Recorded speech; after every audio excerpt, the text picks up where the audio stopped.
और इसमें आपने देख लिया कि भाई अगर फ्रेम की साइज हमें डिसाइड करना है कि कितनी बड़ी होनी चाहिए कितनी छोटी होना चाहिए, तो दो है अपने पास ऑप्शन। पीडी कैलकुलेट कर लीजिए। फ्रेम का पीडी और पेशिंग का पीडी दोनों इक्वल रहे तो आप फ्रेम की परफेक्ट साइज निकाल सकते हैं। ठीक है। दूसरा यह है कि पेशिंग को प्रैक्टिकली पहनाइए। पहनाने के बाद आप देखेंगे कि जो जियोमेट्रिकल सेंटर है फ्रेम के और अपने पिपिल का सेंटर दोनों बराबर इक्वल में आ रहे हैं, तो अच्छी बात है, वो सबसे बढ़िया बेस्ट फ्रेम हो जाएगी। फ्रेम का जियोमेट्रिकल सेंटर और अपने पिपिल का जियोमेट्रिकल सेंटर, अपना पिपिल का जो सेंटर है दोनों लगभग बराबर रहे तो वो सबसे अच्छी फ्रेम मानी जाती है ऑप्टिकली। ठीक है, आप सबको ये समझ में आ रहा होगा। जैसे फ्रेम का जो अपना आई का जो पिपिल है वो यहाँ पर है और फ्रेम जो है उसका जियोमेट्रिकल सेंटर यहाँ पर है। अगर ये दोनों ही आपस में एक दूसरे के ऊपर ओवरलैप हो जाए, ठीक है, बिल्कुल एक ही लाइन में आ जाए, तो ये सबसे अच्छी फ्रेम मानी जाएगी।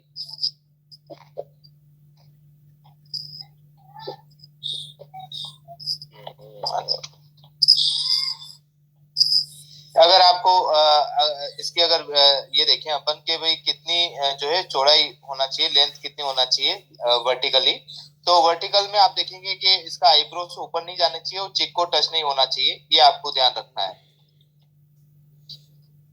ठीक है, हम जो फ्रेम का जो है उस तरह से आप, अच्छा साथ में जब भी फ्रेम का आप डिसाइड करते हैं तो उसका प्रिस्क्रिप्शन भी आपके माइंड में होना चाहिए। ठीक है, जो नंबर आप देते हैं प्रिस्क्राइब कर रखा है वो नंबर कैसा है आपका, मान के चले कि भाई मोर देन 3 नंबर है, 4 नंबर, उसमें थिकनेस ज्यादा आने लग जाती है। जैसे कि -4 है या -5 है, उसमें आपकी मोटाई ज्यादा हो जाती है क्योंकि लेंस की जो थिकनेस है माइनस के पावर में वो पेरीफेरी में रहती है। ठीक है, पेरीफेरी का मतलब ये है कि लेंस सेंटर में तो पतला रहता है, यहाँ पे थिन रहता है और यहाँ पर थिकर हो जाता है, ये वाला हिस्सा जो है वो मोटा हो जाता है, ये थिक रहता है। कि बड़ी साइज रखी तो ये थिकर हिस्सा ज्यादा दिखाई देगा, छोटी रखी थोड़ी सी नॉर्मल तो ये जो थिकनेस है थोड़ी सी कम दिखाई देगी। ठीक है, इवन आपने जैसे कि जो लेंस है उनके इंडेक्स आते हैं अलग अलग, 1.5 हुआ है, 1.56 है, ठीक है, 1.60 हो गया है, 1.61, 1.67 और 1.74। तो ये इंडेक्स क्यों है, ये थिकनेस को कम दिया जाता है। अगर सपोज कोई 5 या 6 नंबर हम बना रहे हैं तो जितने भी पावर आती है उसमें हाई इंडेक्स की तरफ आप जा सकते हैं, 1.67 मिल जाएगा, 1.74 मिल जाएगा। 4 के अंदर अंदर जो 1.61, 1.60 तक आपको मिल जाएंगे। आजकल 1.67 भी आने लग गए 4 के अंदर भी, 3 और 4 के बीच में।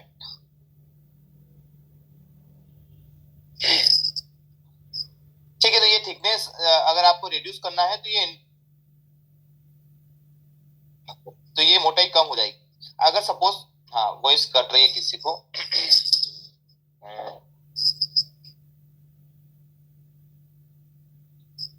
हाँ सर अभी आ जाएगी, यहाँ पे नेटवर्क ठीक है, कोई इशू नहीं है सर।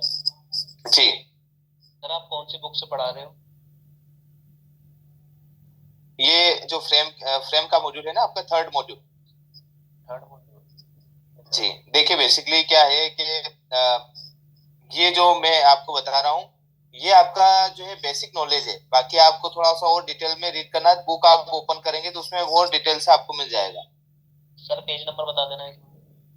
नहीं, पेज नंबर से नहीं है सर, इसमें ये तो मैंने एक स्लाइड बना रखी है, स्लाइड नंबर, स्लाइड के हिसाब से चल रहे हैं हम, उसके हिसाब से नहीं चल रहे हैं। पेज नंबर तो मेरे को इसका ध्यान नहीं है, पर ये मैंने स्लाइड बना रखी है तो इसमें पूरा ओवरऑल का अपनों ने उसको कम कर दिया पूरी, अगर हम बुक रीड करने लग गए ये समय चला जाएगा।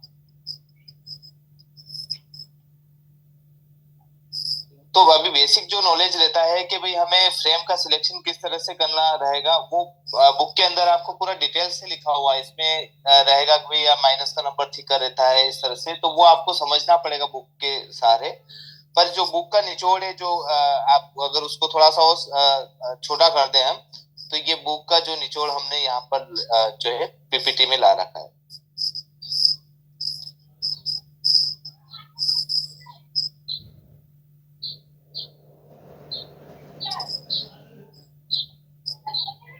हाँ, हाई इंडेक्स में सिर्फ थिकनेस कम होता है, बिल्कुल, हाँ, यस यस। हाँ, देखिए, एक तो मैंने थिकनेस बताया, एक और डिफरेंस आता है हाई इंडेक्स में। एक और क्या डिफरेंस आ सकता है, आपने पढ़ा था मिनिफिकेशन और मैग्निफिकेशन, ठीक है। तो मिनिफिकेशन में क्या होता है कि जो इमेज है वो छोटी हो जाती है नॉर्मल से। अगर आपने किसी पेशेंट को -4 नंबर दे रखा है और ये चश्मा लगाकर किसी इमेज को देखता है, तो ये एक्चुअल इमेज इतनी है, ठीक है, ये एक्चुअल कोई है, और यहाँ पर आप देखेंगे ये इमेज जो है छोटी हो जाएगी।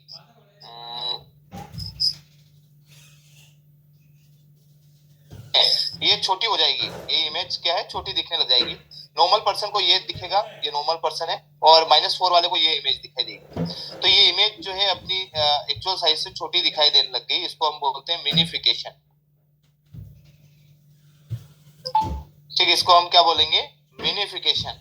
और अगर सपोज मान के चले प्लस का पावर है और यही प्लस का 4 है, ठीक है, प्लस का 4 है, तो इसमें क्या होगा, इसमें ये होगा कि नॉर्मल पर्सन जो है उसको इस तरह की इमेज दिखाई दे रही है नॉर्मल को, और इमेज दिखाने लग जाती है, जिसको मैग्निफिकेशन बोलते हैं, मैग्निफिकेशन। ठीक है, तो ये तो आपको समझ में आ गया था। तो हम क्या करते हैं, अगर इंडेक्स बढ़ाते हैं हम, ठीक है, हाई इंडेक्स में जो ये मैग्निफिकेशन है या मिनिफिकेशन है वो कम हो जाता है। कम का मतलब है नॉर्मल के मुकाबले वो थोड़ा सा कम मैग्नीफाई करेगा या कम मिनिफिकेशन करेगा, वो हो जाता है।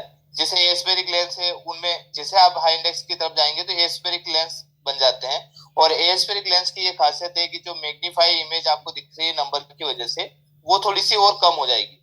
वन डायोप्टर, अगर आपका कोई नंबर है, एक डायोप्टर, वन डायोप्टर है, ये 2.5% जो है इमेज का मैग्नीफाई कर देता है, ठीक है, 2.5% जो है इमेज को मैग्नीफाई कर देता है वन डायोप्टर। अगर इसी तरह 10 डायोप्टर रहा तो फिर कितना मैग्नीफाई करेगा इमेज को, 25%, ठीक है। तो नॉर्मल से 25% ज्यादा बड़ी दिखाई देगी। अगर आपने किसी को कैटरेक्ट ग्लासेस दे दिए, ठीक है, +10 वाले नंबर है, इसको हम कैटरेक्ट ग्लासेस बोलते हैं। कैटरेक्ट ग्लासेस का मतलब यह है कि जिनके इंट्राकुलर लेंस नहीं डला, ठीक है, उसको कैटरेक्ट ग्लासेस बोलते हैं। और ये कैटरेक्ट ग्लासेस किसी पेशेंट को दे दिए तो वो मोबाइल जो है आपका, ये नॉर्मल साइज है 100% की, और ये कैटरेक्ट ग्लासेस वाला देखेगा तो 125% दिखाई देगा उसको, ठीक है।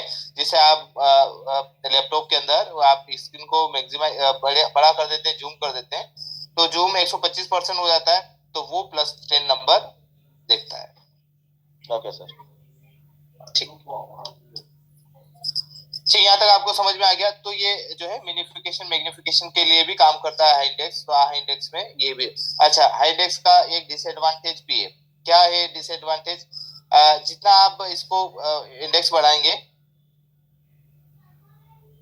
जो है कम होने लग जाएगी। एबी वैल्यू क्या होती है, जैसे क्रोमेटिक एब्रेशन, हाँ, अभी इसको क्या बोलते हैं सर, आपने देखा होगा कि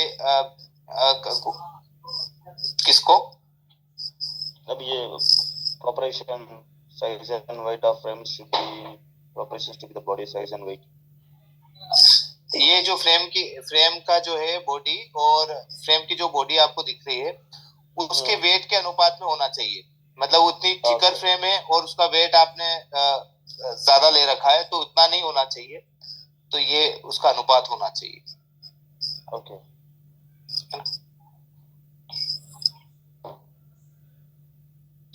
देखिए, आपके जो क्वेश्चन है वो मैसेज के थ्रू कर लीजिए, या फिर है ना अपन 3-3:30 बजे क्वेश्चन के जो पूरे लेंगे, तो उसमें आपके जो भी डाउट रहते हैं वो नोट डाउन कर लीजिए, आपके पेन और आपके बुक रख लीजिए या कॉपी रख लीजिए, नोट डाउन कर लीजिए, फिर उसको डाउट को अपन क्लियर करते रहेंगे।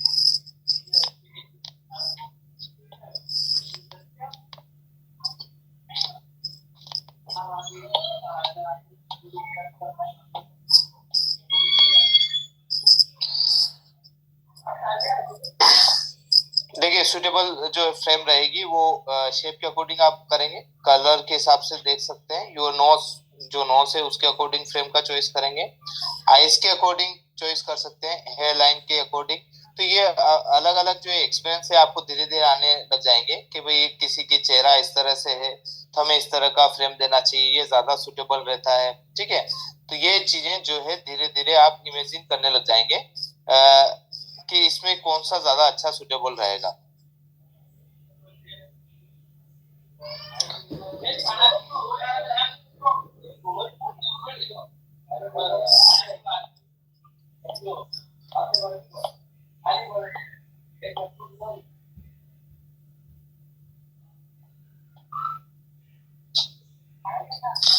देखिए जो फेस का जो सिलेक्शन है कि किस टाइप की जो फेस है उसमें किस टाइप की फ्रेम हमें देना चाहिए, तो उसका एक सिलेक्शन का एक क्राइटेरिया है। तो उसका एक देख लेते हैं स्लाइड। जैसे फ्रेम जो है हमें राउंड देना चाहिए, स्क्वायर देना चाहिए या किस तरह से है, तो इसका एक सिलेक्शन का क्राइटेरिया है, इसके बारे में हम बात कर लेते हैं। देखिए देखिए जब भी फ्रेम का सिलेक्शन करें तब एक विजुअल एफिशिएंसी होना चाहिए, फिजिकली कंफर्ट होना चाहिए, ये आपको ध्यान रखना है। जब आप कहीं से लेके भी आ रहे हैं, ऑर्डर भी कर रहे हैं, कहीं पे पंच भी कर रहे हैं बल्क ऑफ फ्रेम, तब भी आपको ये देखना है कि ये जो फ्रेम मैंने सैंपल देखा है ये इस तरह का है या नहीं है। ऐसा तो नहीं फ्रेम, क्योंकि फ्रेम तो बहुत सारी आ जाएगी आपके पास में, पर उसकी बनावट और उसका कंफर्टेबल वो आपको जज करना पड़ेगा, तभी पेशेंट जो है वो इससे कंफर्ट हो पाएगा। वियरर अभी जो चल रहा है ट्रेंड उसके हिसाब से फ्रेम का सिलेक्शन करवाइए या ऑर्डर पंच करिए आप, ठीक है। क्या फ्रेम आपके आरएक्स पावर के अनुपात में है या नहीं है, ऐसा तो नहीं कि आपके आरएक्स पावर के अकॉर्डिंग, जैसे मान के चले आपने ले लिया जो है 56 से 58 साइज का कोई फ्रेम लिया है, ये साइज, और वाइट 55 आपको डालना है, ठीक है, ग्लास डालना है। अब इसकी तो 55 साइज है और इसकी 58 साइज है, तो हमें क्या करना रहेगा, ये रेडी लेंस नहीं आ पाएगा, तो हमें फिर आरएक्स मंगवाना रहेगा, ठीक है। तो हो सकता है कि आपने वाइट 55 के हिसाब से चार्ज कर लिया और फ्रेम आपकी 58 निकल गई, फिर यहाँ पे दिक्कत स्टार्ट हो जाती है। तो आपको ये भी ध्यान रखना है, ठीक है। तो क्या आरएक्स के अकॉर्डिंग ये फ्रेम सुटेबल रहेगी या नहीं रहेगी। आरएक्स का मतलब होता है कि कस्टमाइज जो हम बना रहे हैं, जो ऑर्डर देके बनाते हैं उसको आरएक्स बोलते हैं। जो फ्रेम आप लेंगे उसमें मिनिमाइज एडजस्टेबल प्रॉब्लम रहना चाहिए। सपोज किसी पेशेंट को तो कुछ मिनिमम एडजस्टमेंट किया आपने और वो प्रॉब्लम खत्म हो गई, अट्रैक्टिव होना चाहिए, कॉस्मेटिकली गुड होना चाहिए, ये आपको ध्यान रखना है। देखिए बेसिक जो फेस शेप है उसको हम कैसे, आप कैसे क्विकर डिसीजन ले सकते हैं जो कि पेशेंट के लिए हेल्पफुल रहेगा, और ये आराम से पेशेंट जो है डिसाइड कर पाएगा कि ये फ्रेम करके आता है, और बाकी 30% आपका एफर्ट है, ठीक है। आप किस तरह से इस चीज को कन्वर्ट कर सकते हैं। अगर ये कंफ्यूज हो गया इसके बीच में 30-70% तो उसने माइंड क्लियर करके आया है, बाकी आप तो फिर ये डाउटफुल हो जाएगा और फ्रेम पसंद नहीं कर पाए, ठीक है। फिर वो कहीं पूछेगा कि मैं कहीं पे पूछता हूँ, किसी को लेके आऊंगा, फैमिली पर्सन को लेके आऊंगा, अभी आप ऑर्डर लिख लीजिए और उसी टाइम में एडवांस कर दूंगा, ठीक है। ये चीजें काफी दिक्कत आने लग जाती है, फिर वो पेशेंट कई बार आता ही नहीं है, ठीक। तो आपको ये ध्यान रखना है कि पेशेंट के हेल्प के लिए, हेल्प का मतलब है उसके फायदे के लिए ही आपको सोचना है, आपका फायदा या बाकी फ्रेम के सिलेक्शन में उस पेशेंट के फायदे के हिसाब से आप सोच के सेल्समैनशिप करना चाहिए। जब भी आप बात करें, सर एक बार रिपीट कर देना, वॉइस वॉइस ब्रेक हो। ठीक है सर, ठीक। देखिए बेसिकली हमने जो हम इसमें रीड कर रहे थे कि जो फ्रेम का जब सिलेक्शन रहना चाहिए उसमें ऑप्टिमल विजुअल एफिशिएंसी होना चाहिए, फ्रेम की ये खासियत होना चाहिए, फिजिकल कंफर्ट होना चाहिए, और जब पेशेंट आता है तो उसके एक्सपेक्टेशन के अनुसार जो है फ्रेम मिल जाना चाहिए। अब हम आरएक्स की बात कर रहे थे, अगर कस्टमाइज लेंस आप ऑर्डर करते हैं तो वो आरएक्स बोलते हैं। तो जो फ्रेम आप ले रहे हैं तो उसमें ऐसी फ्रेम लीजिए कि वो आरएक्स जो पावर है वो परफेक्ट फिट हो जाए, ठीक है। कई बार जो आरएक्स पावर है वो थिकर रहती है, आरएक्स का मतलब ये हुआ कि भाई मोर देन जो नॉर्मल नंबर रहते हैं उससे ज्यादा नंबर आया है, इसलिए आरएक्स बनाना पड़ रहा है, ठीक है। हो सकता है कि 10 से 3 सिलेंड्रिकल नंबर है, ठीक है, ये आरएक्स में आ जाता है, 10 से 2 में आ जाए, कभी रेडी स्टॉक नहीं मिला तो RX में आ सकता है। जहाँ पे 3 सिलेंड्रिकल नंबर है वो RX में आ जाते हैं। कई बार 2 सिलेंड्रिकल नंबर तो आपके पास अवेलेबल रहते हैं 8 से 2, और अगर यही अगर मान के चलें 1 से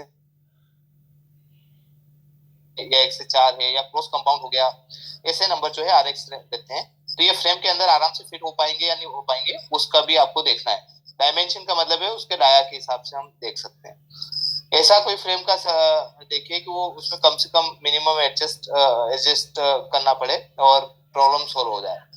जैसे आपने प्रोग्रेसिव दिया किसी पेशेंट को, और प्रोग्रेसिव देने के बाद क्या हुआ है कि उस पेशेंट को दूर में ब्लर दिख रहा है, पास का अच्छा दिख रहा है, ठीक है, नियर ओके है, कोई दिक्कत नहीं है, इंटरमीडिएट भी ओके है, पर डिस्टेंस ब्लर है, ठीक है। तो अब इस पेशेंट को क्या दिक्कत आ सकती है? पेशेंट को ये हो रहा है कि ये जो फिटिंग क्रॉस है वो पिपिल से भी ऊपर पहुंच गया, ये पिपिल है और उससे ऊपर आपका फिटिंग क्रॉस आ गया, ठीक है। तो अब इस पेशेंट ये जो है डिस्टेंस का इंटरमीडिएट से देख रहा है, और बाकी इंटरमीडिएट का इंटरमीडिएट से आ रहा है, और नियर का आ गया। तो इंटरमीडिएट ओके, बाकी डिस्टेंस ब्लर है, तो इसका मतलब फिटिंग क्रॉस ऊपर चला गया है। तो आप क्या करेंगे, ये नोज पे जो है इसको ओपन कर देंगे, तो ये फ्रेम नीचे आ जाएगी। नीचे आ जाएगी तो फिटिंग क्रॉस बिल्कुल पिपिल के सामने आ जाएगा, जिसे मिनिमम एडजस्टेबल किया आपने और ये प्रॉब्लम सोल्व होगी। तो ऐसा कोई फ्रेम आप दीजिए कि पेशेंट को कम से कम हमें एडजस्ट करना रहे और हो जाए। देखिए जब पेशेंट आता है आपके पास में तो 70 to 80% जो है डिसाइड करके आता है मुझे इस टाइप की फ्रेम चाहिए।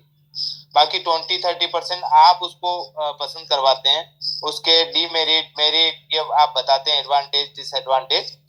और आप जब भी डिसाइड करते हैं किसी का फ्रेम सिलेक्शन करते हैं तो आप अपने आप में ऐसा रखिए कि भाई उसी कस्टमर के फायदे के हिसाब से ही बात करिए, उसी के लुकिंग के हिसाब से लीजिए। आप ऐसा मत सोचिए कि मेरा पुराना कोई स्टॉक है तो वो निकल जाएगा इस फ्रेम देने पर। आप ये देखिए कि भैया इसके चेहरे के हिसाब से कौन सी फ्रेम ज्यादा बेटर दिख रही है। देखिए फ्रेम तो ये 2-3 पेशेंट को भी बोलेगा, उसके साथ वाले को भी बोलेगा, फिर लेके भी आएगा साथ में, ठीक है। तो फ्रेम की तारीफ से आपका विज्ञापन हो रहा है, एडवर्टाइज हो रहा है, ठीक है।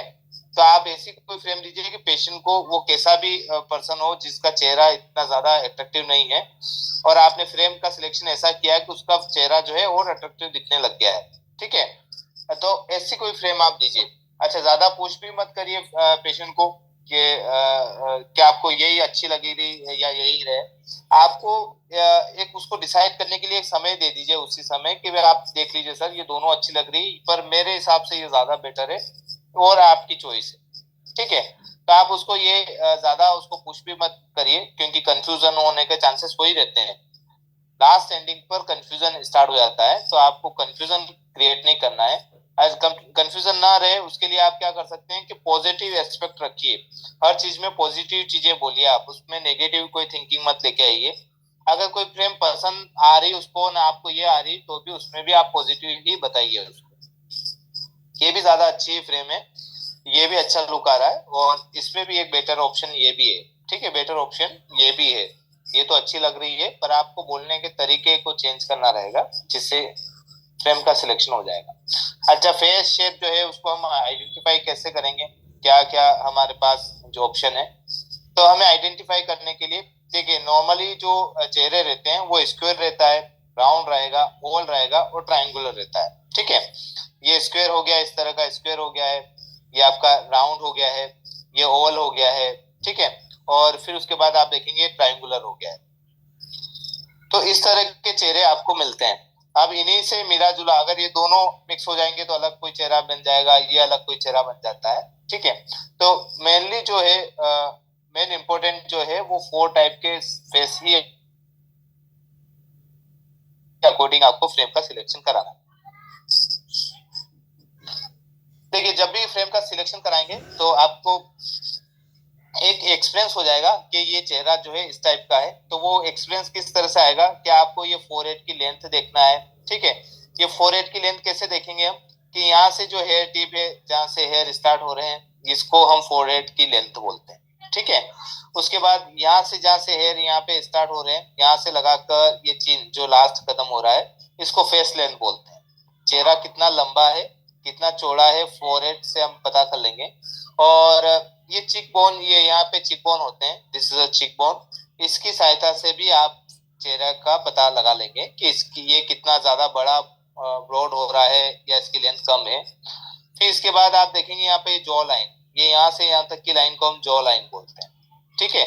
ये जॉ लाइन से भी आप जो है चेहरे का पता कर सकते हैं। तो यहाँ पर आप देखेंगे फोरहेड लेंथ हो गई, right hair tip to left hair tip, length of cheek bones मैंने आपको बताया, लेंथ ऑफ जॉ लाइन और फेस लेंथ। अगर सपोज लेंथ ऑफ फोरहेड जो हम बात कर रहे थे, विड्थ ऑफ चिक बोन्स और लेंथ ऑफ जॉ लाइन और फेस लेंथ सभी इक्वल हो, बराबर हो, ठीक है। अगर आपने देखा कि भैया ये सभी के बराबर ही अनुपात में आ रहा है, फोरहेड हो गया है, चिक बोन्स आ गया है, ठीक है, फेस लेंथ है, जो लाइन है, सब बराबर है, दैट मींस कि उसका चेहरा जो है स्क्वायर है, सभी एक जैसे आपको दिखाई दें कि फोरहेड के बराबर। आप जस्ट एक इमेजिन करिए कि भैया ये लेंथ जो है इसके बराबर है, और यही लेंथ अगर हम उल्टा करें तो ये भी बराबर आ रही, जो लाइन भी आपको इसी टाइप की आ रही, ठीक है। तो इसका मतलब क्या हुआ है कि स्क्वायर फेस है। तो ये आप एक अनुमान लगाना स्टार्ट।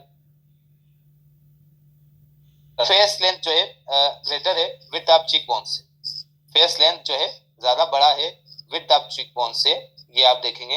लेंथ ऑफ फोरहेड जो है बड़ा है जो लाइन से, ये लेंथ ऑफ जो है वो बड़ा है जो लाइन से, इस लाइन से बड़ा है। तो इसका मतलब क्या है कि इसका जो चेहरा है वो ओवल है, इस तरह का चेहरा मिल गया है, ठीक है। ये और ये अनुपात दोनों बड़े रहेंगे, जो लाइन जो रहेगी वो छोटी रहेगी, फोरहेड बड़ा रहेगा, फेस लेंथ बड़ा रहेगा चिक बोन से। तो इसका मतलब क्या हुआ है कि ओवल फेस है। फेस लेंथ जो है इक्वल है विड्थ ऑफ चिक बोन से। अगर देखेंगे आपके ये चेहरा, ये और ये दोनों बराबर इक्वल है अनुपात में, तो इसका मतलब ये राउंड चेहरा है, दिस इज अ राउंड। अगर फेस लेंथ हमेशा बड़ी रहेगी, किससे, जो लाइन से बड़ी रहेगी, लेंथ ऑफ जो लाइन बड़ी रहेगी फोरहेड से, फोरहेड लेंथ ऑफ फोरहेड बड़ा होगा विड्थ ऑफ चिक बोन से, इट मींस ये ट्रायंगुलर फेस, ठीक है। ट्रायंगुलर फेस आप यहाँ पर देखिए, ये मैंने जो पिक्चर लगाई है ट्रायंगुलर फेस। अच्छा, ट्रायंगुलर फेस की खासियत ये है कि इस पे सभी टाइप की फ्रेम अच्छी लगती है, कोई भी टाइप आप दीजिए, राउंड दीजिए, ओवल दीजिए या हेक्सागोनल दीजिए, स्क्वायर दीजिए, किसी भी टाइप का फ्रेम आपको सूट कर जाएगा। तो इस तरह से आप जो है फेस का रिकॉग्नाइज कर सकते हैं किस तरह का जो है फेस है। अच्छा, राउंड फेस आपको मिल गया है, किसी का चेहरा राउंड है, तो आपको उसको राउंड नहीं देना है या सर्कुलर नहीं देना है, ठीक है। कौन सा देंगे आप, या तो स्क्वायर बनाइए उस पेशेंट को, या वेफर टाइप का कोई ले लीजिए आप। वेफर टाइप में मतलब ऊपर का हिस्सा तो स्क्वायर रहता है, नीचे जो है तो वेफर बोलते हैं। तो इस टाइप की कोई फ्रेम का सिलेक्शन कराइए, या फिर उसको हेक्सागोनल टाइप की कोई फ्रेम है दे दीजिए आप, ऐसा भी आप सिलेक्शन करा सकते हैं। पर उसको राउंड और सर्कुलर नहीं देना है, राउंड राउंड मिलके पूरा फुटबॉल बन जाएगा चेहरे के ऊपर, तो आपको ये ध्यान रखना है। स्क्वायर फेस है सपोज, तो उसको रेक्टेंगुलर नहीं देना है, स्क्वायर नहीं देना है, रेक्टेंगुलर और स्क्वायर दोनों फ्रेम नहीं देना है। आप उसको राउंड दे दीजिए, सर्कुलर दे दीजिए, क्लब मास्टर दे दीजिए, वेफरर दे दीजिए, ये सब ज्यादा सेट हो जाएगी। हेक्सागोनल दे दीजिए, ये सभी चीजें अच्छी लगने लग जाएगी। अगर ओवल फेस है तो सेम राउंड और सर्कुलर को अवॉइड करें, और आपको वेफरर या क्लब मास्टर टाइप की कोई फ्रेम है उनको यूज कर सकते हैं। ट्रायंगुलर जैसे मैंने बताया ऐसा चेहरा है जिसके ऊपर सभी टाइप की फ्रेम अच्छी लगती है। देखिए आजकल जो है बियर्ड रखते हैं, तो बियर्ड में क्या हो जाता है कि चेहरा जो है ट्रायंगुलर बन जाता है। जैसे आपने विराट कोहली का चेहरा देखा है, वो राउंड है, चेहरा विराट कोहली का राउंड है, पर बियर्ड रखने की वजह से यहाँ पर इसको हेक्सागोनल हो आपका ट्रायंगुलर हो गया है, दिस इज अ ट्रायंगुलर। तो ट्रायंगुलर में फिर किसी भी टाइप की फ्रेम सेट कर जाती है।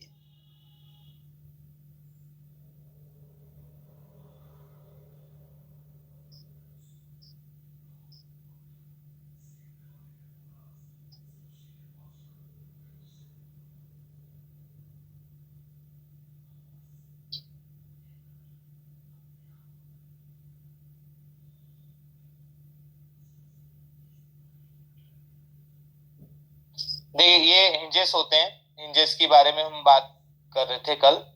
हिंजेस क्या होते हैं बेसिकली, ये टेम्पल और जो फ्रंट और जो टेम्पल है उन दोनों को जो ज्वाइन करता है उसको हिंज बोलते हैं। तो हिंज इस तरह के आते हैं, ये आपने देखे होंगे आपके वहां पर इस तरह के हिंजेस रहते हैं जो कि टेम्पल को, तो ये भी देख सकते हैं कि हिंजेस किस टाइप के रहते हैं।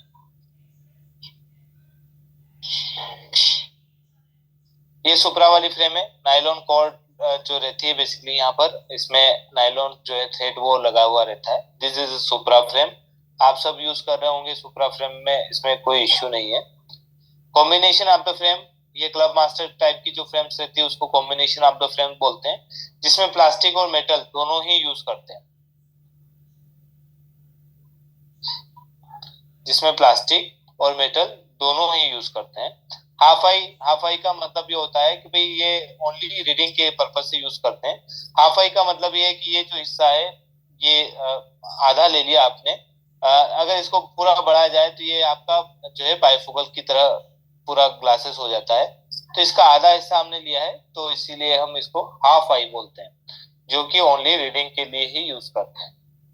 रिमलेस फ्रेम जो है रहेगी वो इस तरह की रहती है, ठीक है, या इसको थ्री पीस भी बोलते हैं।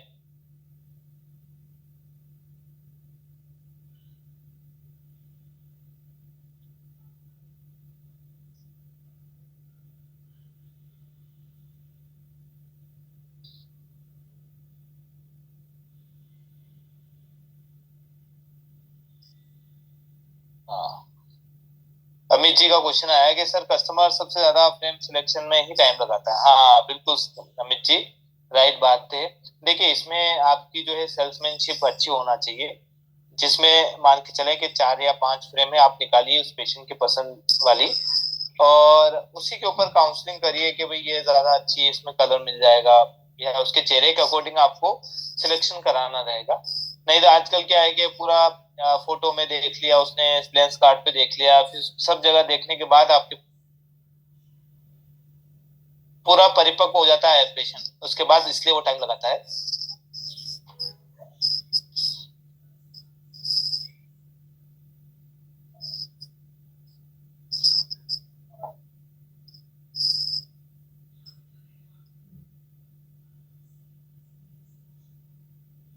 ठीक है, ये तो चीजें आपने देख ली थी। कंफर्ट केबल और राइडिंग बो टेम्पल, ये बेसिकली बच्चों के लिए या जो रेसिंग का काम करते हैं, घुड़सवारी करते हैं, उनके लिए ज्यादा इम्पोर्टेंट है, वहां फ्रेम निकलने के चांसेस नहीं रहते हैं। तो इस टाइप की फ्रेम जो है जो स्पोर्ट्स में रहते हैं उनके लिए आप दे सकते हैं। लाइब्रेरी और कन्वर्टेबल जो टेम्पल रहते हैं वो बेसिकली हम इसको कन्वर्ट करके स्कल डिजाइन में कर सकते हैं। ये स्ट्रेट रहती है, आप इसको चेंज कर सकते हैं।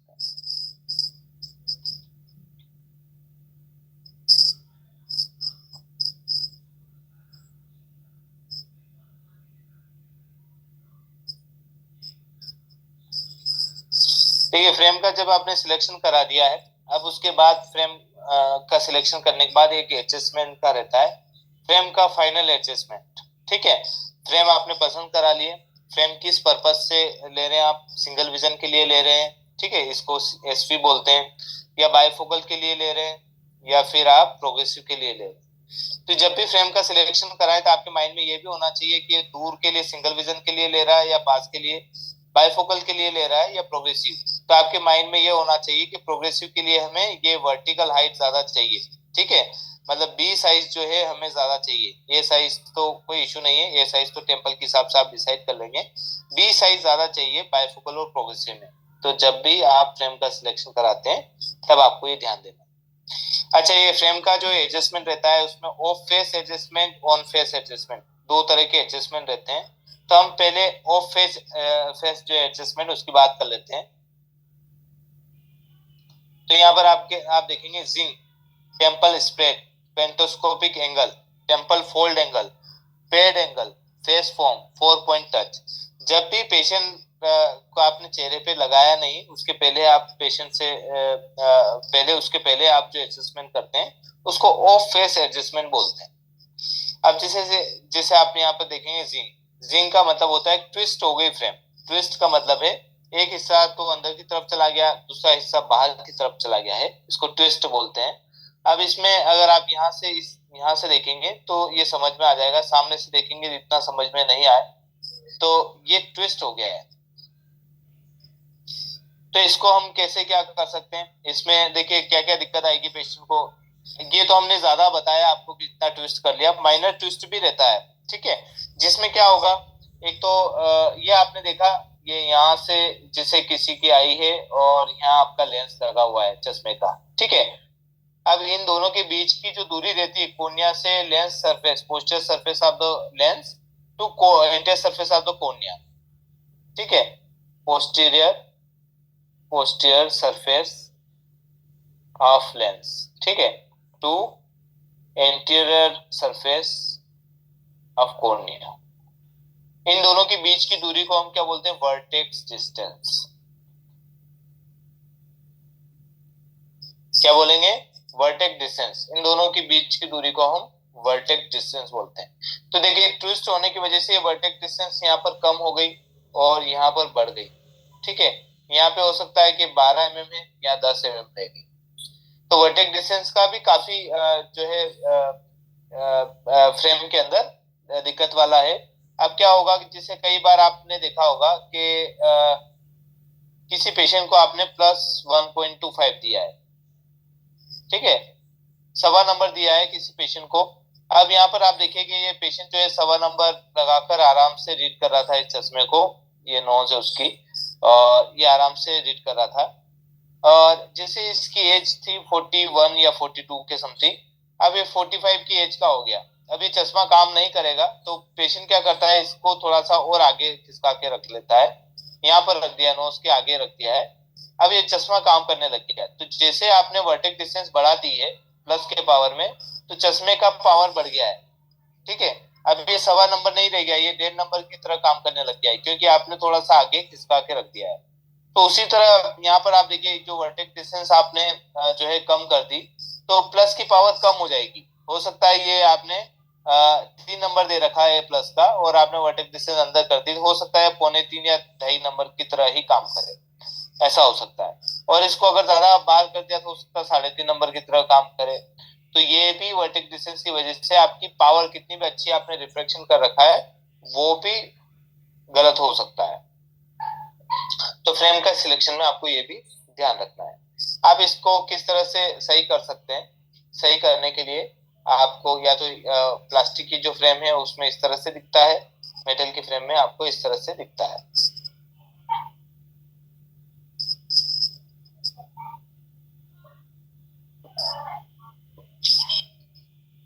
इसको हम कैसे करेक्ट कर सकते हैं, corrected by the grasping the I wires, I wire को आपको पकड़ना है और rotate hand in opposite direction, opposite direction में आपको रोटेट करना है, ठीक है। तो उससे क्या होगा कि भाई राइट वाला जो अंदर की तरफ है उसको बाहर की तरफ कर दीजिए जो कि अपोजिट डायरेक्शन में, और लेफ्ट वाला जो बाहर है वो अंदर की तरफ करिए, जब तक कि दोनों सिमिलर ना आ जाए। और उसकी सिमिलरिटी आपको कहां से देखनी पड़ेगी, साइड व्यू से, यहाँ से आप फ्रेम का देखेंगे कि भैया ये दोनों फ्रेमें हैं एक जैसे, एक ही लेवल में है या नहीं है, आपको इस तरह से यहाँ से देखना है, ठीक है। तो इस तरह से हम फ्रेम का जो अलाइनमेंट है जिंक वाला वो प्रॉपर ठीक कर सकते हैं। अब यहाँ पर देखिए टेम्पल स्प्रेड, टेम्पल स्प्रेड क्या होता है, बेसिकली नॉर्मल फ्रेम जो आप हम लेते हैं यूज करते हैं या नई जो फ्रेम रहती है, वो टेम्पल का जो एंगल है, यहाँ का जो एंगल है वो 90 से 95% डिग्री रहता है, 90 से 95 डिग्री तक रहता है, 90 डिग्री से 95 रहता है। मोर देन अगर 95 है दैट मींस कि ये बाहर की तरफ जाने लग गया है, तो ये टेम्पल स्प्रेड हो गया। इन दोनों के बीच की दूरी ज्यादा है यहाँ पर और यहाँ पर कम है, ठीक है। तो दिस इज टेम्पल स्प्रेड। तो इसको कैसे किया जाए, इसको सही करने के लिए आपको क्या करना रहेगा, इन पीसेस जो रहेंगे उनको हीट करिए, हीट करने पर या तो थंब से या प्लास्टिक से अंदर की तरफ दबाइए, गरम करके ही आपको करना है, प्लास्टिक की फ्रेम को गरम करके आपको सही करना है। तो अब यहाँ पर देखिए ये टेम्पल स्प्रेड जो है अंदर की तरफ ले लिया हमने, इस तरह से फिक्स कर सकते हैं, ठीक है। It is corrected by heating the in pieces and press it back with the thumb, thumb से या फिर ऐसा कोई फ्लावर जिसके ऊपर पेडेट लगे हैं, ठीक है, ताकि आपकी फ्रेम खराब ना हो। तो ऐसा कोई जो है प्लास्क आप यूज कर सकते हैं।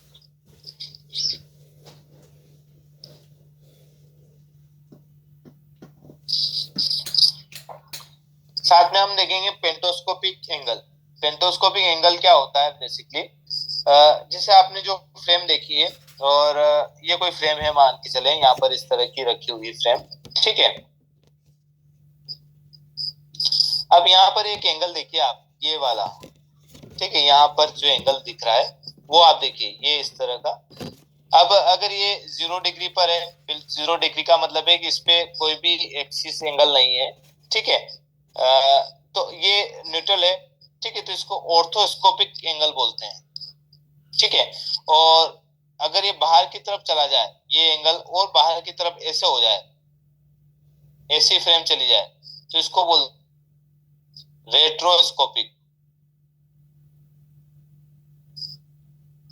बाहर की तरफ को रेट्रोस्कोपिक बोलते हैं। और अगर ये फ्रेम नॉर्मल से अंदर की तरफ आ जाए, इस तरह से आ जाए, मतलब लोअर रिम जो है अंदर की तरफ चला जाए, तो इसको बोल,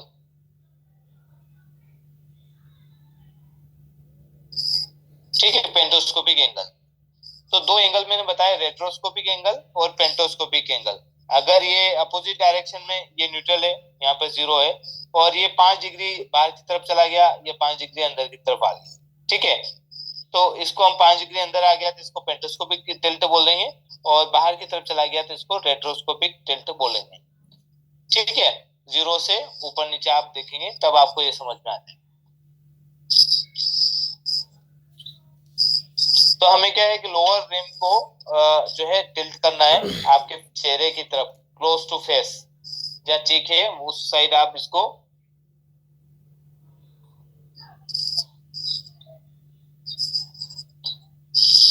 जो पेंटोस्कोपिक टिल्ट है बेसिकली ये 4 से 18 डिग्री तक ले सकते हैं। अगर ये पेंटोस्कोपिक आप टिल्ट लेंगे तो ये 4 to 18 डिग्री तक आप यूज कर सकते हैं।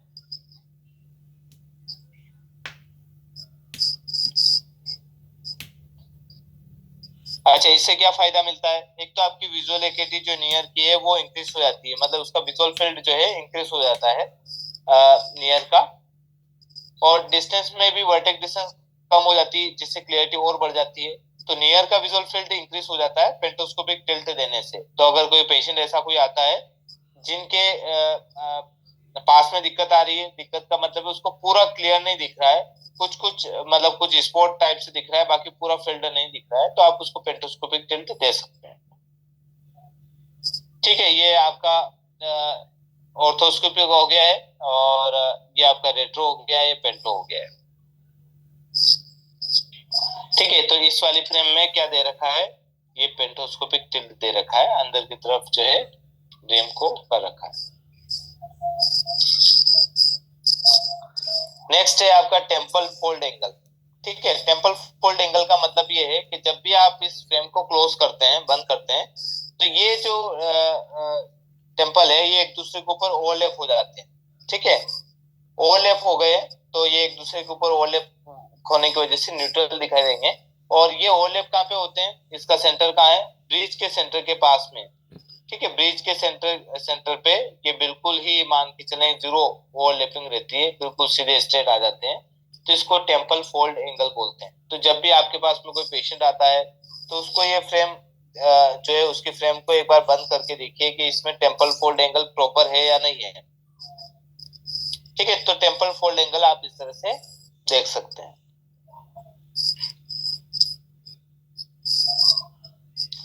इसका टेम्पल फोल्ड एंगल बिगड़ा हुआ है, तो इसको हम सही कैसे करेंगे?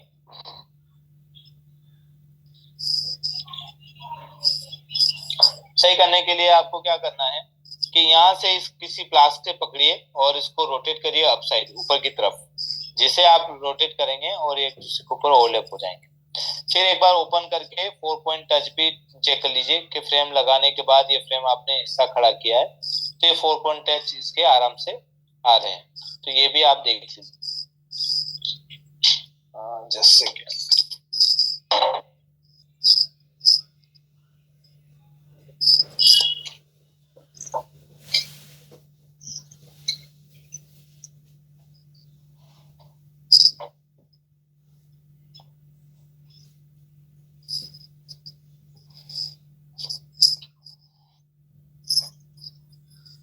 देखेंगे पेड एंगल।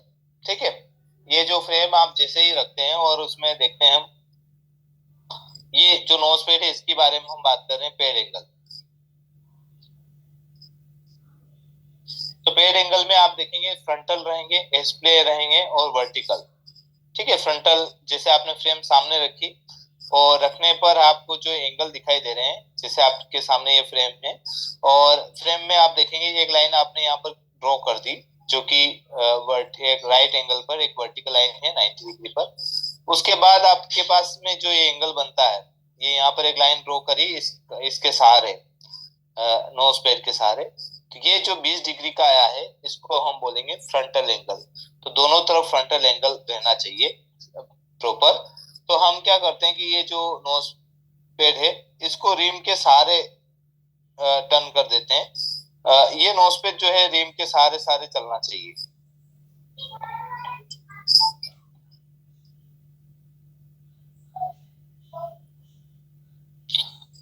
ठीक है, तो ये दोनों तरफ इस तरह से चेक कर सकते हैं, व्यूड फ्रॉम फ्रंट, फ्रंट से आपको देखना है। और ये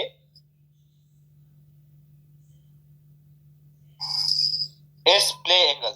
ठीक है, एस प्ले एंगल का मतलब क्या होता है कि जैसे कि हम कई बार इस फ्रेम को क्लोज करते हैं, इसको इसको थोड़ा सा क्लोज करके इस जो फ्रेम की हाइट बढ़ जाती है, मतलब फ्रेम जो है ऊपर की तरफ चली जाती है।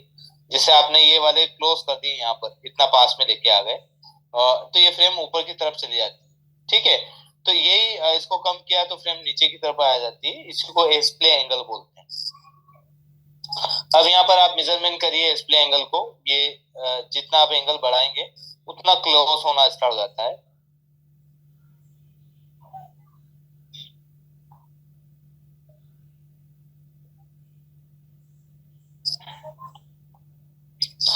ठीक है, जितना आप इन दोनों के बीच की जो गैप है इसको कम या ज्यादा कर सकते हैं। और जैसे आपकी ये गैप बढ़ती जाती है तो एस प्ले एंगल भी बढ़ गया है, और कम कर देंगे तो एस प्ले एंगल उसका घट जाता है। तो एस प्ले एंगल बेसिकली इसके ये आपको इस तरह का एरिया जो दिख रहा है उसको हम एस प्ले एंगल बोलते हैं। ये आपके 90 डिग्री के हो गया है, बाकी ये जो है ये कर्वेचर हो गया है। ये इस कर्व की हम बात कर रहे हैं, ये इसको आप कम ज्यादा करेंगे तो ये आपका एस्प्ले एंगल कम ज्यादा होना स्टार्ट हो जाएगा। तो इसका आप ध्यान रख सकते हैं, इसको एस्प्ले एंगल बोलते हैं। नॉर्मली 25 से 30 डिग्री जो है सेटिस्फैक्ट्री रहता है, और इसको आप नोज पे प्लायर से अचीव कर सकते हैं आगे पीछे करके। साथ में देखेंगे वर्टिकल एंगल। वर्टिकल एंगल क्या होता है, बेसिकली हमने कोई लाइन यहाँ पर ड्रॉ करी है 90 डिग्री पर, जिससे 90 डिग्री। अब ये जो हिस्सा एक थिन हिस्सा रहता है, एक थिकर हिस्सा है। तो थिन हिस्सा जो है वो कितना जो है नोज की तरफ जाना चाहिए, कितना बाहर आउटर जाना चाहिए, इसी को हम वर्टिकल एंगल बोलते हैं। ठीक है, तो वर्टिकल एंगल आप इस तरह से भी, और ये नोज फ्लास्क से पकड़ के इसको थोड़ा सा चेंज भी कर सकते हैं। अगर ये ज्यादा अंदर नोज की तरफ, आप आई की तरफ आपने ज्यादा कर दिया है तो ये चुभने लग जाता है। फिर ये एंगल चुभने का मतलब है ये शार्प चीज जो है आंख के काफी करीब पंक्ता के आसपास पहुंच जाता है। तो इतना भी नहीं करे कि पंक्ता के आसपास पहुंच जाए और वहां का जो है टीयर का फ्लो ब्लॉक कर दे और टीयर बाहर आने लग जाए। कई बार पेशेंट आपसे कंप्लेन कर रहा है कि भाई मेरे आंखों से आंसू आने लग जाते हैं चश्मा लगाने के बाद, तो इसका मतलब है कि ये जो वर्टिकल एंगल है वो आपने ज्यादा अंदर कर दिया है, जिसकी वजह से वहां का टीयर फ्लो बंद हो गया है। ठीक है, तो आपको ये भी ध्यान रखना है जब भी पेशेंट को प्रिस्क्राइब करते हैं। इस तरह का कोई फ्रेम में मान के चले, इसमें सभी जो है इस एडजस्टमेंट नहीं हो रखा है, और ये आप एडजस्टमेंट कर सकते हैं इस तरह से। This is a perfect adjustment. इसमें आप देखेंगे कि यहाँ से अगर कोई लाइन खींचते हम तो ये वाली जो लाइन है इसका एंगल भी हो गया है। ये वाली जो इसका हम बोल रहे थे कि ये नोज की तरफ ज्यादा नहीं जाना चाहिए, मतलब आंख की तरफ, और ना बाहर जाना चाहिए। आपको एक प्रॉपर तरीके से आपको इसको रखना है। ये नोज के अकॉर्डिंग आप इसको एस्प्ले एंगल को कम ज्यादा कर सकते हैं। ठीक है, अगर आपने ये बिल्कुल पास में लेके आ गए इतना, तो एस्प्ले एंगल जो है बढ़ जाएगा, और जिससे ये फ्रेम ऊपर की तरफ चले जाएगी। अगर किसी पेशेंट के नोज पतला है तो उसके लिए आप एस्प्ले एंगल को छेड़ना पड़ेगा। साथ में आप यहाँ पर देखेंगे फेस फॉर्म। फेस फॉर्म क्या होता है बेसिकली कि जो कर्व जो अपना फोरहेड है, फोरहेड का जो स्कल है, स्कल को आपको पूरा जो कर्व देखकर आप फ्रेम कर्व देते हैं। जैसे कि मान के चलें ये किसी का चेहरा है और चेहरा का जो कर्व है ये इस तरह से स्कल अपनी खोपड़ी का जो कर्व है, उसी तरह आपकी फ्रेम का भी कर्वेचर होना चाहिए। ठीक है, तो कितना दे सकते हैं इसके अकॉर्डिंग आपको देखना रहेगा। आप पेशेंट के पीछे जो सिर के पीछे जाकर ऊपर से आप देखेंगे कितनी गैप ज्यादा दिख रही है, उसके अकॉर्डिंग आप इसको कर्व दे सकते हैं। तो इसको फेस फॉर्म बोलते हैं। अच्छा, फेस फॉर्म देने से क्या होगा? फेस फॉर्म देने से आपका विजुअल फील्ड इंक्रीज हो जाएगा। ठीक है, अब जैसे कि ये जो है फेस फॉर्म, ये फ्लैट है, इसको हम फ्लैट बोलेंगे।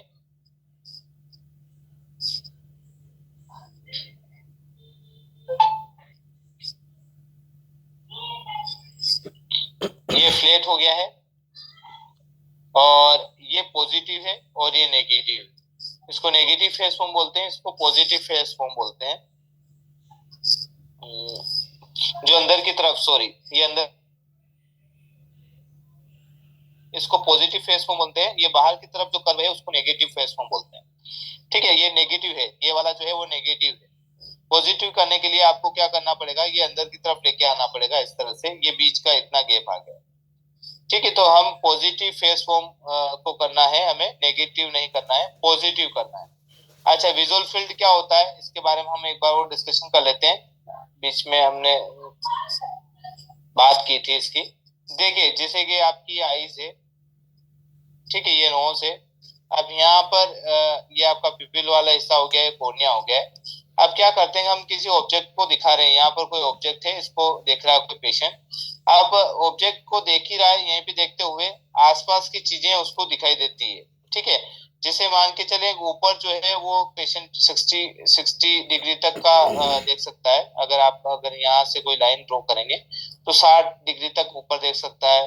नीचे की तरफ 75 डिग्री तक देख सकता है। ठीक है, यहाँ पे भी 70 डिग्री तक देख सकता है। यहाँ भी 55 से 60 डिग्री तक देख सकता है। ठीक है, 55 से 60 डिग्री तक नोज की तरफ देख सकता है। 60 डिग्री जो है ऊपर की तरफ देख सकता है।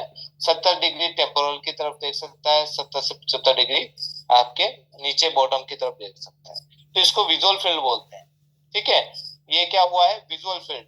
तो हर पेशेंट का एक विजुअल फील्ड होता है। तो फेस फॉर्म हम देते हैं तब ये विजुअल फील्ड आपका बढ़ जाता है। कई बार आपने देखा होगा पेशेंट ये भी कंप्लेन लेके आता है कि मुझे थोड़ी देर के लिए ब्लर दिखता है साइड का और फिर क्लियर दिखने लग जाता है। ठीक है, कई बार ऐसा पेशेंट आपके पास में आया होगा जो यहाँ पर तो देख रहा है, अब इसका चश्मा लगाने के बाद विजुअल फील्ड थोड़ा कम हो जाता है, क्लियरिटी वाला जो विजुअल फील्ड कम हो जाता है, ब्लर वाला तो रहता है। ठीक है, तो ये बीच में कई बार ये रीम आ जाती है। जब किसी कोई पेशेंट देखता है तो यहाँ पे तो क्लियर दिख रहा है, यहाँ तक क्लियर दिख रहा है, जैसे ही रिम से बाहर जाता है वो उसको ब्लर दिखने लग गया है। ठीक है, ऐसा भी होता है कई बार। तो पेशेंट ये कंप्लेन करता है मुझे साइड में कई बार अचानक क्लियर दिखता है, अचानक ब्लर दिखता है, ये कोई मेरे को दिक्कत तो नहीं आ रही है। तो ये कोई दिक्कत नहीं है, रिम की वजह से रोइंग रिंग स्कोटोमा है। Roving ring scotoma. तो रोइंग रिंग स्कोटोमा का मतलब है कि रिम की वजह से स्कोटोमा आ रहा है। ये कैटरेक्ट वाले पेशेंट में ज्यादातर होता है, जिनका भी नंबर 5-7 नंबर है उनको ये ज्यादा दिक्कत आती है कि उसको साइड का यहाँ तक तो क्लियर दिख रहा है, पर चश्मे से जैसे ही अंदर की तरफ गया तो ये वाला जो हिस्सा है, ये वाला जो हिस्सा है वो ब्लर हो जाता है, फिर यहाँ पर और क्लियर दिखने लग जाता है। ये क्लियर दिखने लग गया। ठीक है, ये बिना चश्मे के, ये रिम फ्रेम की रिम की वजह से यहाँ पे रोइंग रिंग स्कोटोमा आया है और ये नंबर के साथ आपका चल ही रहा है। ठीक है, तो कई बार रोइंग रिंग स्कोटोमा दिखने लग जाता है पेशेंट को, क्योंकि रिम सामने आने लग जाती है। ये रिम की वजह से, ये रिम जो है उसकी वजह से पेशेंट क्या है कि यहाँ पे अच्छा दिख रहा है, फिर अचानक कोई चीज गायब हो गई, फिर वापस से आ गई। ठीक है, तो इसको स्कोटोमा बोलते हैं, पर रोइंग रिंग स्कोटोमा बोला जाता है। तो फेस फॉर्म से क्या होता है कि विजुअल फील्ड इंक्रीज हो जाता है। विजुअल फील्ड का मतलब है उस चश्मे के साथ कितना और अच्छा बाहर और देख सकता है। डिस्टेंस का तो हमने देख लिया है, पर आसपास की चीजें किसी डिस्टेंस के ऊपर फोकस करते हुए आसपास की चीजें जो देखते हैं उसको हम विजुअल फील्ड के द्वारा इंक्रीज कर सकते हैं।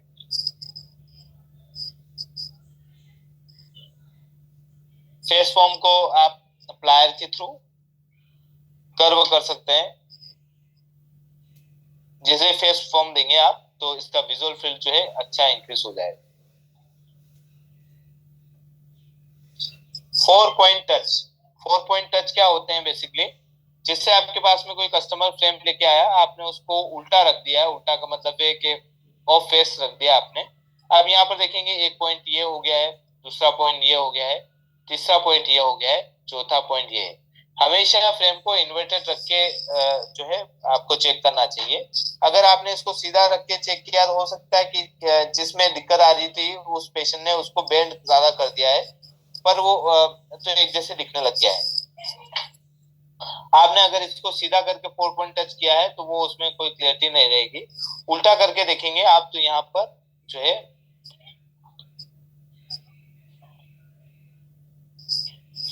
तो 4 पॉइंट टच से आप पता कर सकते हैं कि फ्रेम अलाइन है या नहीं। ठीक है, ये ऑन फेस एडजस्टमेंट हम कल बात करेंगे। अभी आपके कोई क्वेश्चन है तो वो पूछ सकते हैं, जो भी आपके डाउट है वो आप क्वेश्चन कर सकते हैं। और बीच में आपके रिवीजन की भी क्लास रहेगी, जो भी हम मॉड्यूल हमने रीच किए हैं उनको वापस से रिपीट भी करेंगे। और अभी रिफ्रैक्शन की भी क्लास रहेगी आपकी उसमें। हेलो जी जी मैम। हेलो सर, मेरे पास जो आपने टॉरिक ट्रांसपोजिशन करवाई थी ना, जी उसमें ना थर्ड स्टेप में एक्सिस कौन से लगाने हैं सर? थर्ड प्रोसेस में हमें क्या करना है मैम कि एक्सिस तो आपको वही रखना है। जैसे कि मान के चलें एग्जांपल था ये आपका 9 हो गया है और इधर -8 आ गया है और इधर 165 है, ऐसा था सर। थर्ड स्टेप में ना मुझे कंफ्यूजन हो रहा है कि एक्सिस कौन से लगेंगे, ट्रांसपोजिशन वाले लगेंगे कि या जो इक्वेशन वाले हैं वो लगेंगे, वो नहीं समझ आ रहा मुझे। नहीं, इसमें तो आपको ट्रांसपोजिशन वाला ही रखना है। ये ट्रांसपोजिशन वाला है, ये एक्सिस जो है ट्रांसपोजिशन वाला है, जिसमें इस साइड हम जो बात कर रहे हैं, जो 8 नंबर की बात कर रहे हैं, वो ट्रांसपोजिशन वाली एक्सिस हो गई है। दूसरी वाली एक्सिस हाँ, दूसरी वाली जो है वो जस्ट अपोजिट ऐसे ही आ जाएगी, उसको आपको कहीं लगाने की जरूरत नहीं है। 165 की जो एक्सिस है वो 75 हो जाएगी। तो दूसरी वाली एक्सिस की तरफ आप, हाँ, दूसरी तरफ की एक्सिस को आप ध्यान ही मत दीजिए। आप मान के चलें कि आपने ये कोई जो अपना था +3 के साथ -2 था और ये शायद 175 डिग्री है। इस तरह का एक इक्वेशन अपने बात की थी। अब ये मान के चलें, हाँ, आप यहाँ पर जो एक्सिस लिखेंगे जो -2 के साथ -2 है ना, ये इस तरह का, हाँ, ये 75। ठीक है, ये एक्सिस, हाँ, ये एक्सिस हमने यहाँ से ली है, ये वाले यहाँ से। अब ये दूसरी वाली जो एक्सिस हम लेंगे वो इसकी जस्ट अपोजिट लेंगे। अपोजिट का मतलब राइट एंगल पे अगर इसको 98 करेंगे तो कितना आ जाएगा? 165 आ जाएगा। 165 आएगा सर। जी हाँ जी, ये तो आपकी रैंडमली आपको लेना है। बाकी हम जो हाँ, ये रैंडम लेना है, बाकी ये वाली आपकी एक्सिस है। सर पर इसका जो फॉर्मूला है फिर वो एक्सप्लेन कैसे करेंगे उसका? वो मुझे क्लियर ही नहीं हो रहा कंसेप्ट।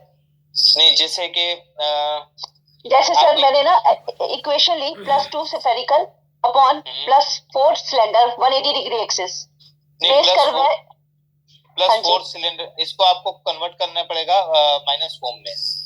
हाँ सर, ट्रांसपोजिशन किया ना इसका +6 अपॉन -4 सिलेंडर 90 डिग्री एक्सिस, +6 -4 और 90 डिग्री एक्सिस होगी सर।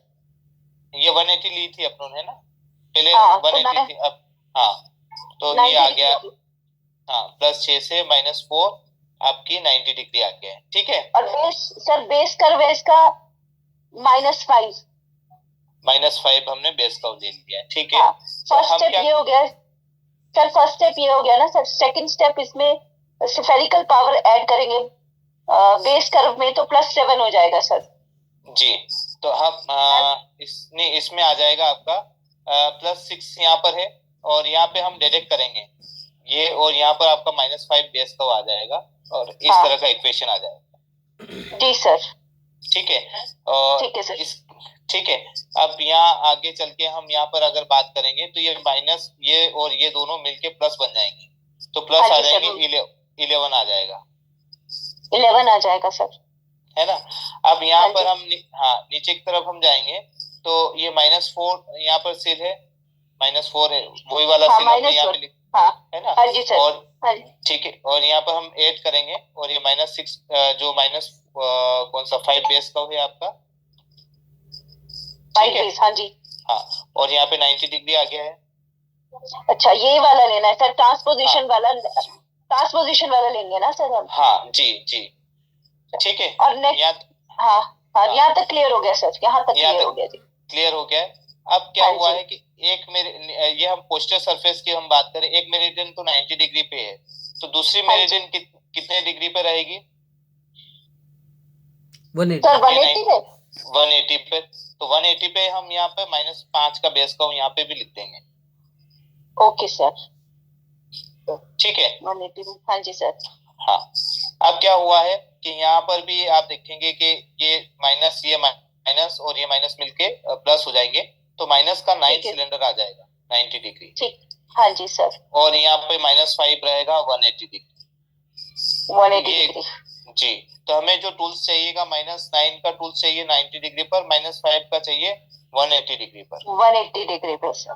जी, इन दोनों का जो डिफरेंस आएगा वो आपका सिलेंड्रिकल बन के आएगा, ठीक है सर, ठीक है।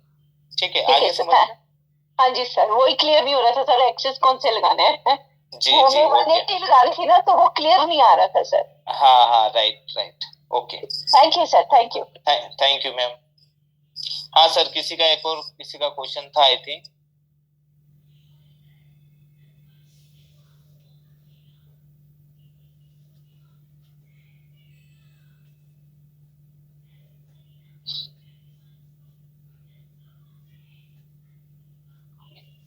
हाँ, ये साइज लिख सकते हैं, डीबीएल, डिस्टेंस बिटवीन लेंसेज, मतलब ब्रिज की साइज है। हाँ बानू जी, ये रिवीजन का है आपका, अभी ये फिनिश करने के बाद रिफ्लेक्शन थोड़ा स्टार्ट करेंगे, फिर रिवीजन स्टार्ट कर देंगे। तो ए साइज लिख सकते हैं, ए साइज प्लस डीबीएल, जो इसका आंसर होगा ए साइज, ए। तो ये डिस्टेंस बिटवीन सेंटर आ जाएगा, ए साइज आप देते हैं।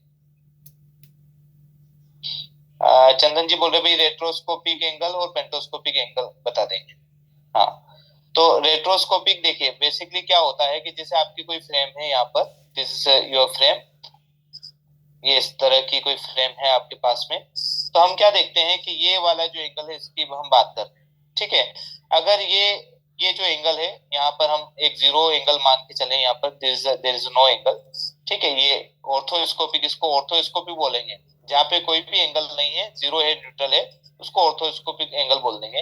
अगर इसी को आपने यहाँ से इस रिम को पकड़ा या यहाँ से आपने टिल्ट कर दिया इसको अंदर की तरफ, ये अंदर की तरफ चला गया, ठीक है। ये वाला जो आपको एजेस दिख रहा था, ये एज अंदर की तरफ चला गया है, इसको हम पेंटोस्कोपिक टिल्ट बोलते हैं। दिस इज पेंटोस्कोपिक टिल्ट, ठीक है, अंदर की तरफ चला गया।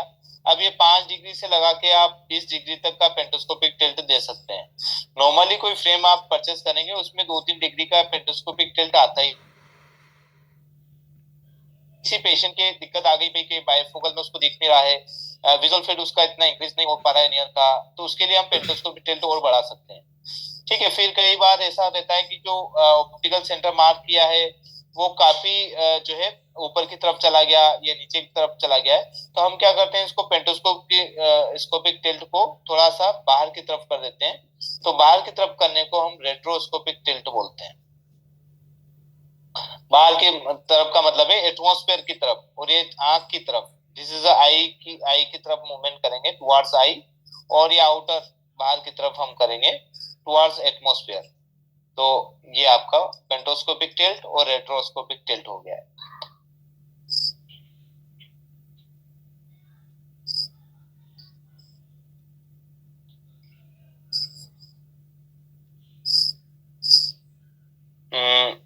पारस जी का भी क्वेश्चन है, सर एक बार सिर्फ शॉर्ट में पीडी रूलर से पीडी मेजरमेंट करना रिवाइज करवा दीजिए इफ पॉसिबल। हाँ देखिए, हम क्या करेंगे, जैसे आपके पास में कोई स्केल ले लिया आपने, अगर आपने वो नोज मार्क वाली, अगर नोज रेस्ट वाली स्केल ली तो वो सबसे बेस्ट रहती है, इसमें क्या रहता है कि आपका इसका ओपन विंडो इतना रहता है, ठीक है इसमें, और इसमें नंबर रहते हैं, जैसे यहाँ नोज से सेंटर से मान के चले या 30 डिग्री या 35 है या 40 है, ठीक है, इसी तरह यहाँ पर 30 है, 40 है, ठीक है, इस तरह से आपको मिल जाता है। ये नोज रेस्ट वाला जो है आपको आराम से एस्लोर वाले या निकॉन या अदर जो कंपनी प्राइम वाले ये सब अवेलेबल करा देते हैं।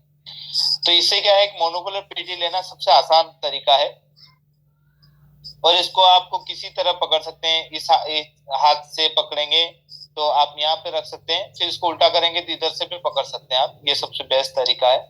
अब आपको जब भी पीडी लेंगे तो मोनोकुलर पीडी लेना है, बाइनोकुलर नहीं लेना है। बाइनोकुलर ओनली आपको रीचेक करने के लिए लेना है, क्या आपने जो मोनोकुलर पीडी ली है वो सही आप है या नहीं है। बाइनोकुलर से वेरीफाई करेंगे, मोनोकुलर से लेंगे, ठीक है। तो मान के चले ये कोई पेशेंट है आपका और इसकी आईज है, और ये आईज है राइट है और ये लेफ्ट है, ठीक है। ये जो हिस्सा हो गया पिपिल वाला, और इधर पे आप देखेंगे ये हिस्सा पिपिल वाला हो गया है। अब हमें क्या देखना है, आपको या तो सेंटर देखना है, ये सेंटर देख लेंगे, दिस इज सेंटर। और अगर इसमें टॉर्च लाइट भी आप मारेंगे तो यहाँ पर एक रिफ्लेक्शन आएगा जिसको हम एंगल कापा बोलते हैं, जैसे हमने बात की थी, ठीक है। एंगल कापा आ जाएगा, यहाँ पर एंगल कापा आ गया है। ये एंगल कापा थोड़ा सा अंदर की तरफ रहता है, माइनर सा, ठीक है, जो सेंटर है सेंटर से अंदर की तरफ, तो कोई इश्यू नहीं है। 1.5 mm का डिफरेंस आता है, इसमें कोई इश्यू नहीं है। आपको इस पेशेंट को बोलना है कि मेरी लेफ्ट आई को देखना है, इस आंख को देखने का बोलना है, तो पेशेंट दोनों आंखों से आपकी लेफ्ट आई देखेगा, ठीक है। तब हम राइट आई का जो है मार्किंग ले लेंगे। राइट आई की या तो आप स्केल रख लीजिए, यहाँ पर आपके पास में स्केल है, और स्केल से यहाँ तक की डिस्टेंस मेजरमेंट कर लीजिए। नोज का जो हिस्सा सेंटर वाला हिस्सा है वहां तक की डिस्टेंस मेजरमेंट कर सकते हैं। तो यहाँ से यहाँ तक पर पेशेंट का राइट आपकी लेफ्ट आई को देख रहा है, तब हमें राइट आई का लेना है। तो हमारी राइट आई के पीडी मान के चले नोज सेंटर तक आ गई है 34 mm, ठीक है। तो इसका आईपीडी आपने ले लिया है। अब दूसरी आंख का आईपीडी ले रहे हैं आप, तो क्या होगा कि पेशेंट दोनों आंखों से आपकी लेफ्ट आई को देखेगा, राइट आई को देखेगा, दोनों आंखों से आपकी राइट आई को देखेगा यहाँ पर, ठीक है। तब हम क्या करेंगे, लेफ्ट आई का पीडी लेंगे। तो पेशेंट दोनों आंखों से यहाँ पर देख रहा है, यहाँ पर, तब हम इसका सेंटर ले लेंगे स्केल के थ्रू। स्केल को यहाँ पर 0 पे रखेंगे और इसका सेंटर ले लेंगे। तो यहाँ पर लेने पर आपको क्या मिलेगा, यहाँ का जितना भी आपको पीडी मिल रहा है लेफ्ट आई का, मान के चले 33 mm लिया। तो इस तरह से आपको लेना है। आपको जिस आंख का पीडी ले रहे हैं उसकी अपोजिट आंख देखना है। पेशेंट की राइट आई का पीडी ले रहे हैं तो पेशेंट को लेफ्ट आई दिखाना है, लेफ्ट आई का पीडी ले रहे हैं तो राइट आई को दिखाना है, ठीक है। आपको ऐसा नहीं करना है कि भाई क्रॉस कर दिया आपने, ये आंख इसको देख रही है, ये आंख इसको देख रही है, ऐसा नहीं करना है, क्रॉस नहीं करना है।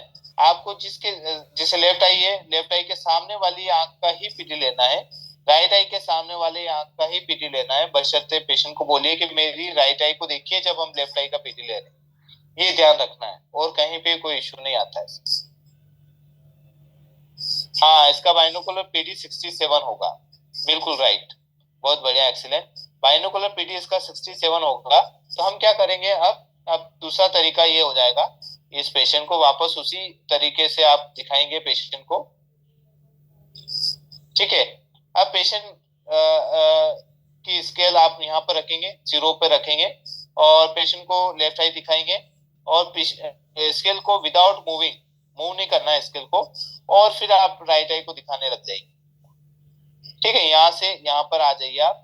तो ये दोनों के बीच की दूरी आपको पता चल जाएगी। यहाँ पर 0 है, 0 से यहाँ पर आप जाएंगे तो हो सकता है 65 आ जाए, 66 आ जाए, तो ये या 67 आ जाए। तो ये 2-1 mm का डिफरेंस आता है, कोई इश्यू नहीं है, आपकी ओके है पीडी। तो आप इस तरह से चेक कर सकते हैं, ये रीचेक वेरीफाई करने का तरीका है। Okay sir, okay, thank you. Okay sir, thank you very much.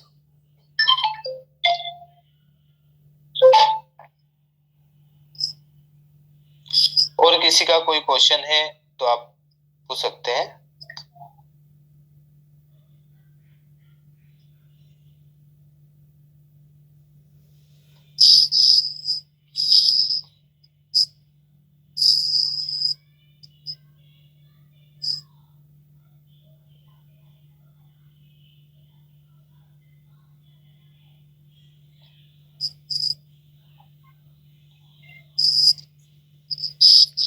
देखिए आपका जो है अब बीच में रिवीजन भी होगा, इसलिए हम जो है क्लास जो है फ्रेम की क्लास लेने के बाद थोड़ा रिफ्लेक्शन देख लेंगे और उसके बाद रिवीजन स्टार्ट कर देंगे।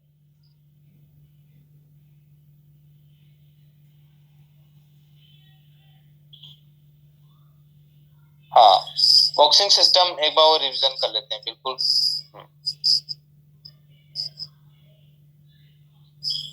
देखिए बॉक्सिंग सिस्टम में क्या क्या रहता है, बेसिकली उसी चार्ट को देख लेते हैं, या फिर आप ऐसे देख लीजिए फ्रेम। जैसे कोई फ्रेम हमने यहाँ पे बनाई, ये कोई भी फ्रेम है, स्क्वायर ही बना लिया हमने। बॉक्सिंग सिस्टम से ये फायदा मिलता है हमें कि जैसे राइट की ए साइज और लेफ्ट की ए साइज दोनों आपको इक्वल मिल जाएगी। क्यों मिल जाएगी? क्योंकि यहाँ पर जो लाइन हम खींचेंगे, डोटम लाइंस जो खींच देंगे यहाँ पर इस तरह की, और यहाँ पर भी एक डोटम लाइन आ जाएगी। ठीक है, इन दोनों के बीच का सेंटर हमने ले लिया, ये डोटम लाइन आ गया है। अब ये डोटम लाइन ये खींचने पर आपको पता है कि ए साइज हमें 54 रखना है, तो इधर राइट की तो लेफ्ट की भी हमें 54 ही रखना है। ठीक है, तो ये 54 ही रहेगी। ये बॉक्सिंग सिस्टम से ये फायदा मिल जाता है। फिर उसके बाद आप देखेंगे कि 54 का हम यहाँ से एक और डिवाइडेड कर देते हैं, तो आपका कितना आ जाएगा यहाँ पर 27, 27 इधर आएगा, तो 27 mm इधर भी आ जाएगा। तो हर बॉक्स जो है 27 mm का बन जाएगा। ठीक है, तो इसी तरह इधर भी 27 mm का बन जाएगा, ये भी 27 का है। तो इसमें ये रहेगा कि कोई भी बॉक्स जो है बड़ा या छोटा नहीं है, सभी बराबर हो गया है, इसलिए इसको बॉक्सिंग सिस्टम बोला जाता है। अब यहाँ पर आप देखेंगे कि इन दोनों के बीच की जो दूरी है वो आपका डीबीएल आ जाएगा, डिस्टेंस बिटवीन लेंस, ब्रिज जिसको हम ब्रिज बोलते हैं। अब यहाँ का जो सेंटर, ठीक है, और यहाँ का सेंटर, इन दोनों के सेंटर को हम बोलते हैं जियोमेट्रिकल सेंटर। फ्रेम का जियोमेट्रिकल सेंटर बोलते हैं इसको, या फ्रेम का पीडी बोलेंगे, फ्रेम का पीडी। ठीक है, और ये फ्रेम का पीडी हम कैसे निकाल सकते हैं? ए साइज और डीबीएल को दोनों को मिलाने के बाद, डीबीएल दोनों को मिलाने के बाद आपको पीडी मिल जाएगा। ठीक है, तो equal to frame PD. A size कितना है? 54 है, और डीबीएल कितना है? 18 है, तो ये कितना आ जाएगा? 73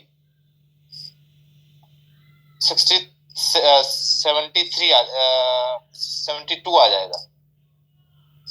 ये आ जाएगा आपका 72 mm इसकी पीडी है। फ्रेम की पीडी कितनी हो गई है? 72 mm हो गई। तो अब इससे हमें ये आइडिया लग जाएगा कि पेशेंट जो भी आपके पास में आता है उसकी पीडी 70 तक तो होना ही चाहिए जो इस फ्रेम को पसंद कर रहा है। 70 तक पीडी होना चाहिए जो इस फ्रेम को पसंद कर रहा है, और इससे ऊपर भी रहे तो और अच्छा है। इससे नीचे नहीं जाना चाहिए, 2 से 3 mm तक का डिफरेंस चल सकता है। तो ये आपको एक समझ में आ गया है।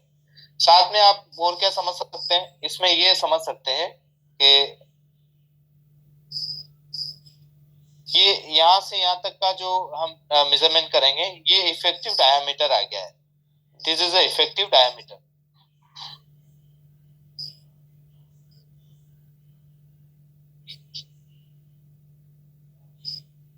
ठीक है, यहाँ से यहाँ तक का जो मेजरमेंट करेंगे वो इफेक्टिव डायमीटर आ जाता है। ठीक है, इफेक्टिव डायमीटर आ जाएगा। हाँ, ठीक है। अब क्या ये जो इफेक्टिव डायमीटर हम बात कर रहे हैं इसकी, या फिर आप यहाँ से मेजरमेंट कर सकते हैं, यहाँ से जो भी दूर वाला कॉर्नर है उसकी तरफ हम चले जाएंगे, ये भी आप मेजरमेंट कर सकते हैं। तो इसका इफेक्टिव डायमीटर तो ओके रहेगा, कोई इश्यू नहीं है। और अगर जैसे आपने किसी जो ये फ्रेम पेशेंट के हो सकता है 19-20 बड़ी रही होगी, तो उसका ऑप्टिकल सेंटर जो आप डॉट लगाएंगे, सेंटर हो सकता है कि ये सेंटर में जियोमेट्रिकल सेंटर पे न आकर थोड़ा सा साइड में चला जाए।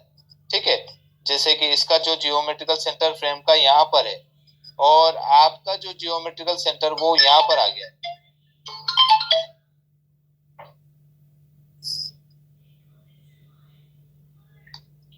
Just second.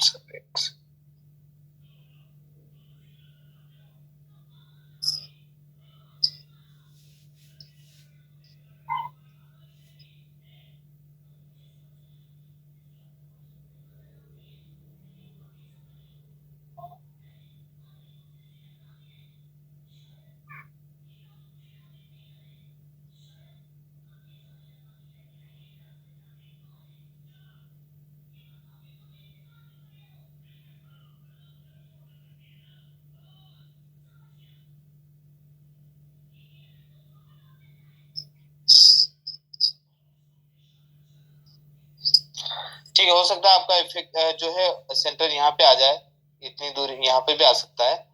तो आप क्या करेंगे फिर, जो डाया है वो यहाँ से मेजरमेंट करेंगे, ईडी जो है यहाँ से मेजरमेंट करेंगे आप, ठीक है, यहाँ से जियोमेट्रिकल सेंटर से measurement. 400 received on phone pay.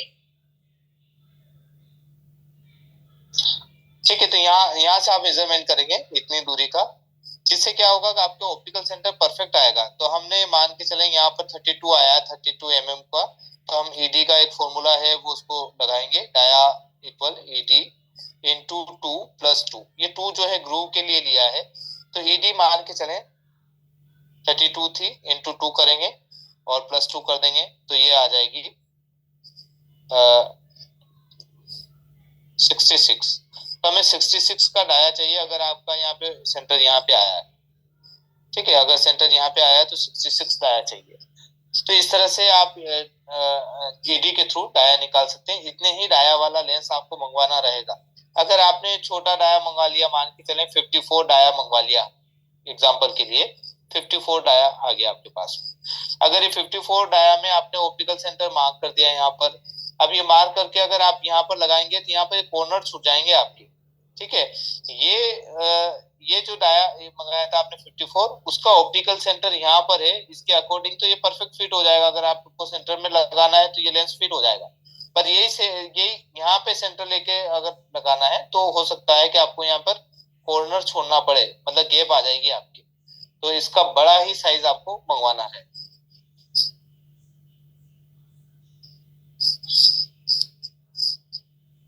ठीक है सर, आया आपको समझ में इसमें? ओके सर, ठीक है फिर सर आ गया है। Okay sir, okay.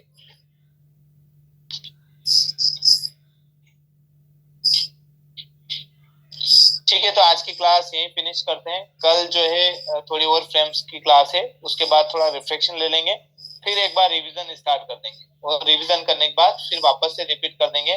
तो ये पूरा मंथ जो है अपनी पूरी क्लास रहेगी, मार्च पूरा हम क्लास में ही रखेंगे, और उसमें आपका पूरा क्लियर हो जाएगा। पूरी जितने भी मॉड्यूल है आपके वो पूरे क्लियर हो जाएंगे।